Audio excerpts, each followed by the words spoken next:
अस्सलाम वालेकुम दोस्तों, कोकन व्लॉग में मोहम्मद अबू बकर आपकी खिदमत में हाजिर है। अल्लाह बरकत दे आपके खानों में, आपके रिज़्क़ में, आपको जाए मतलब मेरे प्यारे प्यारे दोस्तों, आज हम बनाने जा रहे हैं बैगन का भरता। बनाना है बहुत ही आसान और इतना इसका टेस्ट मज़े का होता है कि यकीन करें, एक बार आपने बना लिया तो आप बार बार बनाएंगे। बहुत ही मज़े का है।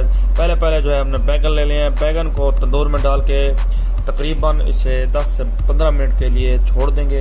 जब इसकी स्किन बिल्कुल ब्लैक हो जाएगी तो अब इसे निकाल लेंगे। इसकी स्किन को बिल्कुल रिमूव कर देंगे पानी के साथ। इसके जो ऊपर वाले छिलके हैं उसे उतार देंगे और इसे रख देंगे।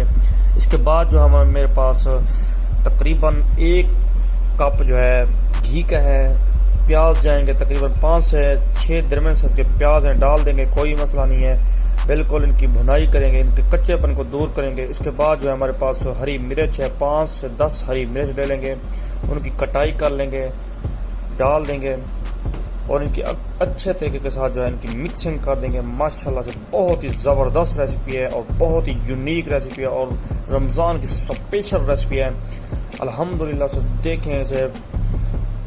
अब जो है मेरे पास तकरीबन 3 दरमियाने साइज के टमाटर हैं, मैंने चॉप्ड कर लिए हैं। टमाटर को डाल देंगे।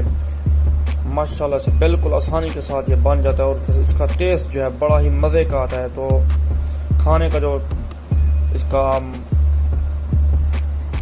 टेस्ट है बहुत ही मज़े का आता है। तो माशाल्लाह से देखिए हमारे पास जो है अदरक है, डाल देंगे, अदरक को चॉप्ड कर लेंगे, आसानी के साथ ये हो जाती है। तो देखें इसकी मिक्सिंग कर देंगे। जो इसकी भुनाई का जो प्रोसेस है ये बहुत ही अहम है। इसमें जो कच्चापन है इसे दूर करना बहुत ही अहम बात है। तो हमारे पास लहसुन है, लहसुन मैंने खुशबू के लिए डाले हैं। तो माशाल्लाह से बहुत ही आसानी के साथ ये बन जाती है लहसुन। और इसके पास हमारे पास जो है लाल मिर्च है और लाल मिर्च और नमक हस्ब ज़रूरत अब ले लेंगे माशाल्लाह। तो अल्हम्दुलिल्लाह से देखें अब जो हमने बैगन है इसमें डाल देंगे। ये आसानी के साथ ये इसमें मिक्सिंग हो जाती है। इसकी मिक्सिंग अच्छे तरीके से करेंगे जो ताकि जो हमारे बैंगन है वो इसमें रच बस जाए। तो माशाल्लाह से देखें बहुत ही प्यारी लुक आ चुकी है। तो इसकी लुक को 4 चांद लगाने के लिए मैंने जो है धनिया ले लिया है माशाल्लाह।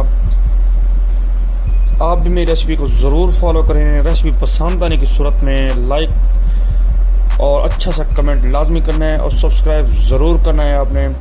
तो अगली रेसिपी तक के लिए मोहम्मद अबू बकर को बहुत सारी दुआओं के साथ दें इजाज़त। अल्लाह हाफिज़।